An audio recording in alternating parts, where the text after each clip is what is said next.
el abuso de la fuerza por los tiranos, cómo van cayendo, y tampoco triunfa la plena anarquía, sino que se va introduciendo unos sistemas jurídicos que cada vez se perfeccionan más y que en los que va triunfando la razón. Kant decía que para él la Revolución Francesa, que vivió, que conoció y siguió con mucho interés las cartas que llegaban en los periódicos a Kant, y Kant continuamente estaba al tanto, veía en la Revolución Francesa una esperanza para esta idea, ¿no? Porque veía, bueno, que después verá Hegel también, que la Revolución Francesa para Kant suponía un triunfo de un Estado más racional que el anterior, ¿no?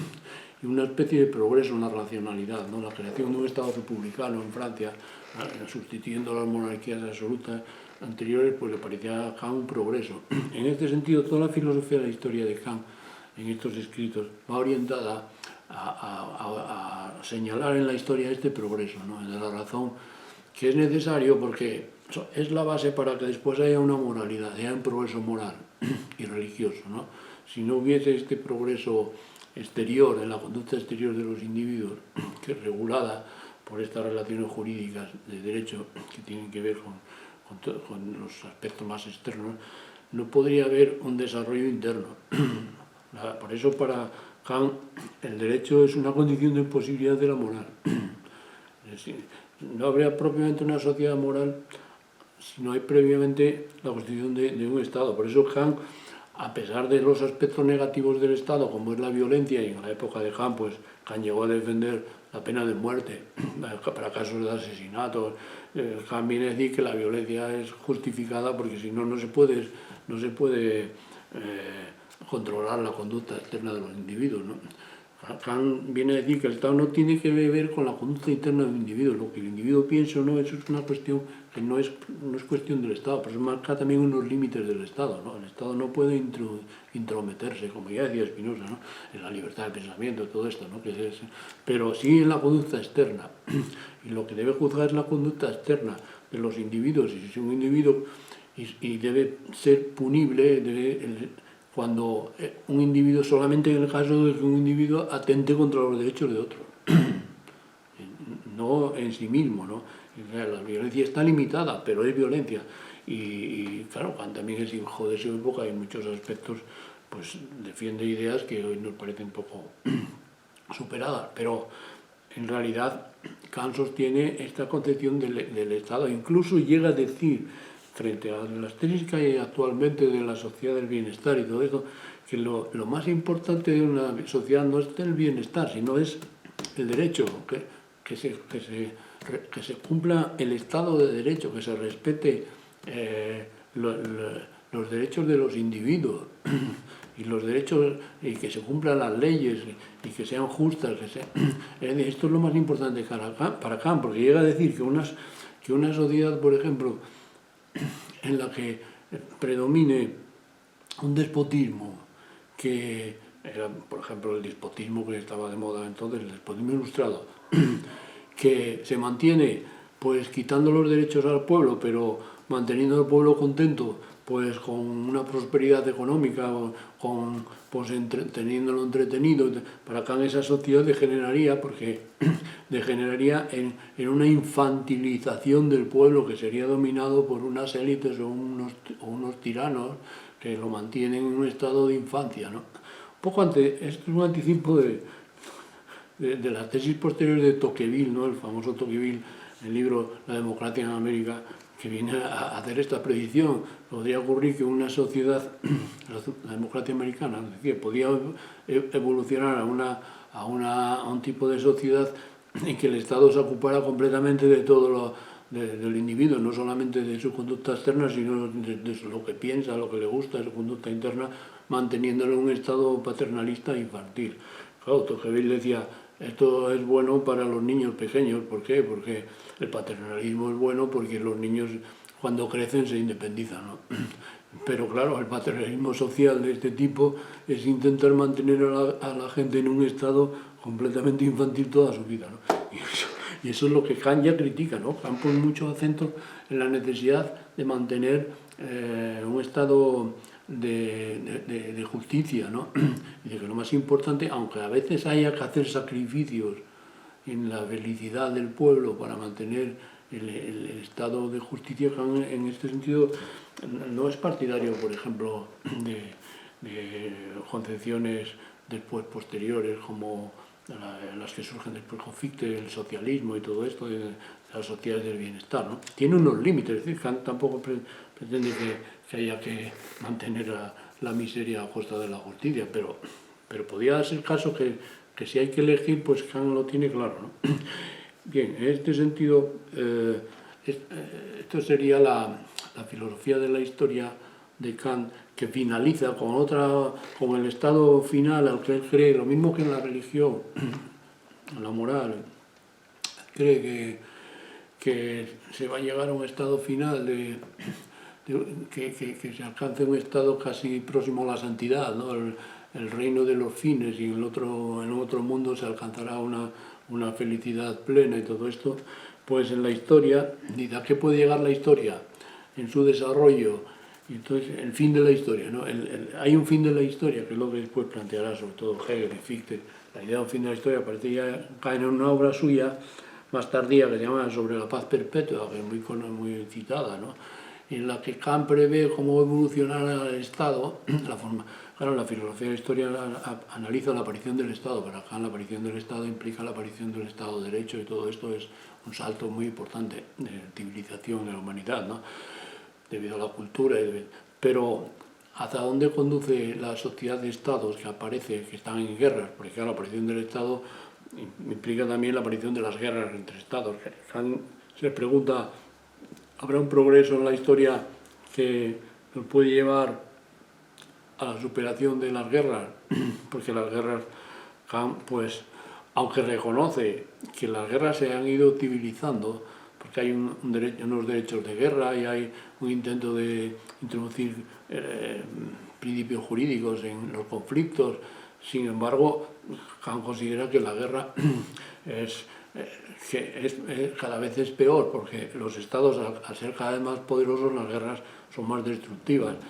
Kant cree que en el futuro se podía esperar que en un desarrollo de las sociedades comerciales y de la economía, pues las guerras tendrían que ir desapareciendo porque son incompatibles con la actividad comercial, dice Kant, ¿no? Bueno, anticipando tesis que después desarrollará, por ejemplo, el positivismo inglés spenceriano de Spencer, cuando Spencer introduce esa distinción entre las sociedades militares y las sociedades industriales, ¿no? Dice Spencer, las sociedades industriales son pacíficas, tenderán a ser pacíficas, porque la industria y el comercio es un tipo de sociedad que requiere unas virtudes no guerreras, más bien pacíficas, ¿no? Las sociedades anteriores están basadas en la violencia.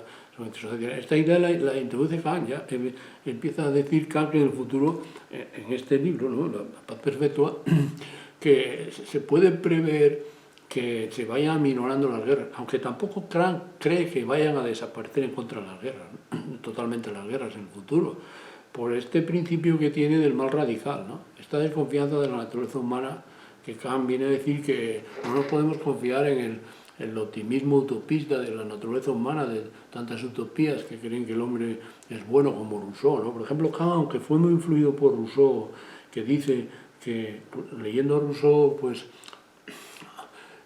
abandonó la idea que tenía juvenil de creer que la salvación estaba en la ciencia para buscar el punto sobre el que debe girar el progreso humano en la moral, ¿no? en la buena voluntad, ¿no? Dice Kant, que es lo que debería centrarse y por eso dice también esa frase de que la crítica de la razón pura debe estar subordinada a la crítica de la razón práctica. Para Kant es la ética, la práctica es el quicio sobre el que debe girar toda la idea de la evolución humana, del progreso humano, no tanto en el saber. Esto fue influido, según él, por la lectura de Rousseau, que le impresionó. Pero claro, Kant mantiene su distancia con respecto a Rousseau. Por ejemplo, claro, Kant no admite la idea rousseauiana de que el hombre el hombre en su origen era libre y después se produce la caída y entonces, sobre todo, aunque Kant utiliza parecidas ideas de la Biblia, ¿no? de la idea de Adán y la caída del paraíso, de la salida del paraíso y todo esto. Sin embargo, hay una diferencia muy importante con Rousseau, ¿no? Que Rousseau cree que la cultura ha contribuido a la corrupción del hombre, ¿no? El segundo ensayo de Rousseau, el primero ensayo sobre la desigualdad, no, el primer ensayo de Rousseau, que ganó el premio que le dieron en Dijon, ¿no? Que le hizo famoso, que era una crítica de la cultura frente a los ilustrados, que venía a decir que la cultura era la que había llevado a la esclavitud humana, y, pues, en el sentido de que la cultura era más que un bien, era un mal y había que volver a la naturaleza, ¿no? La idea rusionera. Kant le da la vuelta, ¿no? Viene a decir que es la cultura la que nos llevará al paraíso, ¿no? Una idea que después recoge Fichte cuando dice que Fichte a Rousseau, que lo que se equivocó Rousseau es que creyó que el paraíso estaba al principio, el paraíso está al final, que es el reino de los fines de Kant, que se conseguirá con el progreso humano, ¿no? Un poco esta idea es la que utiliza Kant cuando critica a Rousseau y viene a decir que en el futuro podían acabarse las guerras, podían acabarse, no, tampoco es muy claro sobre esto, pero ¿cuál es el mecanismo? ¿Cómo se podría llegar a esta situación de la paz, ¿no? Una especie de paz que se llama paz perpetua? Aunque Kant ya decimos que hay que leerlo con mucho detalle, porque a veces se está utilizando a Kant en cosas que él no dice, que matiza, ¿no? Por ejemplo, Kant no cree que vaya a haber una paz como los cementerios, ¿no? que no habrá más guerras. Cree que las guerras es muy difícil que desaparezcan, pero ¿cómo se pueden limitar sus efectos? Ahí es donde se dice que Kant propone la existencia de la creación de una sociedad de naciones, ¿no? Que se dice que es un anticipo de lo que después se creó con la Primera Guerra Mundial, la Sociedad de Naciones, por el presidente americano Wilson, que era un kantiano, que había leído estas obras de Kant y propone de lo que es hoy la ONU, ¿no? Pero claro, y a veces se dice, bueno, la idea de Kant por eso tiene tanta actualidad, hoy está otra vez la ONU, como se ve después de la caída del comunismo soviético, entonces se ve la ONU como la esperanza de acabar con las guerras, todo esto. Pero cuando vemos que es muy difícil, porque hay unos países, en primer lugar la ONU no es una institución democrática, que era lo que pedía Kant, ¿eh? Cuidado, Kant cuando dice que quiere una sociedad de naciones, solamente si estas naciones son todas repúblicas, dice Kant, vamos, sociedades democráticas, sean monarquías constitucionales o sean repúblicas democráticas, solamente con una creación podría haber un diálogo entre ellos que evita las guerras. Pero claro, lo que es la ONU hoy no es eso, ¿no? Hay muchas repúblicas que no son democráticas, en la mayor parte, y luego hay también países que tienen derecho de veto, los países que tienen armas nucleares que no son democracias, ¿no? Pues China o Rusia tienen derecho de veto, no son democracias, no corresponde esto a la idea de Kant, aunque Kant viene a decir, yo creo que la idea de Kant es más parecida a lo que sería la OTAN o algo así, ¿no? La creación de una sociedad de naciones democráticas, como es la OTAN, que disponga de unas alianzas militares que frenen la guerra entre sus miembros. Sería más parecido a esto, creo yo, ¿eh? El espíritu de Kant. Otras cosas que a Kant se le utiliza hoy para justificar la ONU, y no creo que es esto. Si se lee con detalle la paz perpetua, que es una obra que, bueno, pues es una de las más influyentes de Kant, ¿no? Porque realmente, aunque no está el espíritu un poco en este sentido. Otra cosa es que se haga una mala identificación, ¿no? Claro, ¿qué pasaría si Kant levantase la cabeza y viese la ONU? Pues a lo mejor diría que no es esto, no diría, como decía Ortega de la República, no sé. Pero bueno, o sea, si alguien lee el texto, pues se da cuenta de esto. Es decir, Kant viene a decir que habría que crear una sociedad de naciones en el futuro que eviten las guerras entre los estados.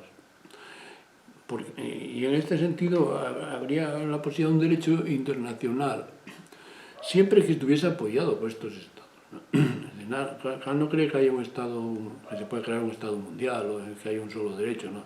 Es solamente de la diplomacia entre esos estados lo que podía aminorar, frenar las guerras, y entonces eso contribuiría al desarrollo comercial, industrial, que daría lugar a una sociedad de tendencias más pacíficas, un poco la idea que tiene Kant, que después lo recogieron los positivistas ingleses, ¿no? Spencer y toda esta tradición anglosajona de Spencer, de liberalismo industrial inglés, ¿no? Que supone que es enemigo de las guerras y todo esto, ¿no?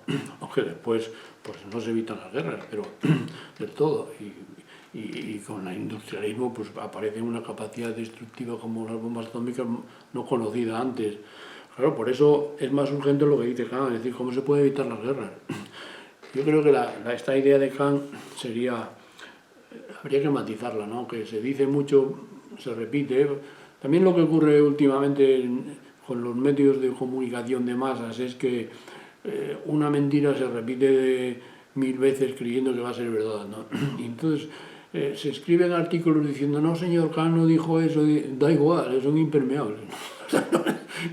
Yo tengo la experiencia en España de escribir artículos, Ortega no dijo eso, que no es el Estado autonómico que se hizo, no es lo que decía Ortega, hay muchos, es igual. Ortega es culpable de lo que está pasando. En fin, pero es un problema que tenemos de los medios de comunicación gigantes que hay, que en las sociedades democráticas, que en vez de que deberían de ser más críticos o reflejar todas las opiniones y no solamente las opiniones de unos grupos de intereses que son ciegos porque están cegados por sus intereses y no quieren saber nada más. Eso es lo que se puede llevar a enfrentamientos muy fuertes y a desastres. Y esto es lo que hoy vemos, ¿no? Entonces, claro, ideas como la que de Kant, decir que Kant no defiende la ONU tal como es. Claro, algunos dirían, bueno, es que esto puede evolucionar y entonces en el futuro la ONU podría ser una sociedad de estados plenamente democráticos. Pero bien largo me lo fiáis, porque todas las revoluciones que hicieron el mundo árabe, la primavera, pues lejos de conducir a la democracia, conducían a regímenes todavía peores, ¿no? Ni islámicos o dictaduras islámicas. Entonces, no es la ONU lo que decía acá. Será otra cosa, entonces habrá la posibilidad de discutir otras cosas, pero es imposible, ¿no? Bien, lean a Kant, este libro de Kant es realmente de lectura obligada porque está muy de actualidad, la paz perpetua, ¿no? Cómo se pueden evitar las guerras, cómo se puede crear una paz estable, cómo que garantice el progreso, ¿no? de las costumbres, de los estados de derecho y todo esto, de la democracia, es un poco lo que decía. Bueno, pues con esto hemos concluido la exposición de lo que sería la crítica de la razón práctica y sus aledaños, ¿no? Que sería, de la crítica de la razón práctica, pues sale también esta respuesta a la pregunta que podemos esperar, que tiene dos vertientes. Una, la respuesta religiosa, que el que tiene creencias religiosas, como dice Kant, pues puede interesar lo que dice Kant, o el que no tenga que no crea en el futuro de la humanidad desde un punto de vista religioso, pero sí le interesa el futuro de la humanidad desde un punto de vista político, desde el punto de vista del desarrollo del Estado, de la esfera pública y de las libertades de los individuos, pues el derecho. Esto es la filosofía de la historia de Kant, ¿no? que realmente tiene el mérito Kant de haber introducido una serie de temas que, aunque la filosofía de la historia había sido creada en Francia, sobre todo, es Voltaire el que crea el término filosofía de la historia, y la filosofía de la historia nace de la Ilustración francesa. Kant pues toma ideas de este papel de la historia y lo refuerza en la filosofía alemana, y claro, después será muy importante en Hegel el papel de la historia, en Fichte, en toda esta tradición de la racional de la historia pasa a Marx, ¿no? Todo el materialismo histórico de Marx no es más que el intento de desarrollar una filosofía de la historia con unos criterios que no sean idealistas, que sean materialistas, distintos de Kant, pero la idea de la historia es muy importante en toda esta filosofía clásica alemana, ¿no? Que llega hasta Hegel y toda la prolongación que tiene después.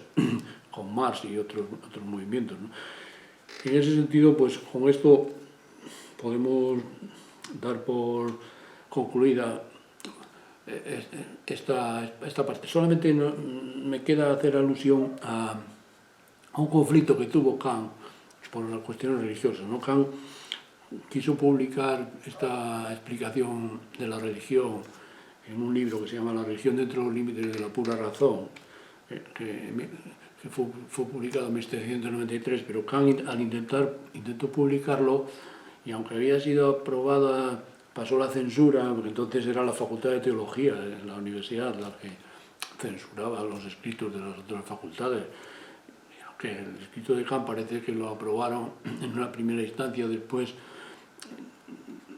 hubo una intervención del propio rey de Prusia, instigado por los clérigos contra Kant. Kant ya era un hombre famoso en toda Europa, y veían con mucho peligro las ideas heterodoxas que tenía Kant en religión, y entonces consiguieron que el rey Federico Guillermo II, el sucesor del rey filósofo Federico II de Prusia, pues que era un hombre menos ilustrado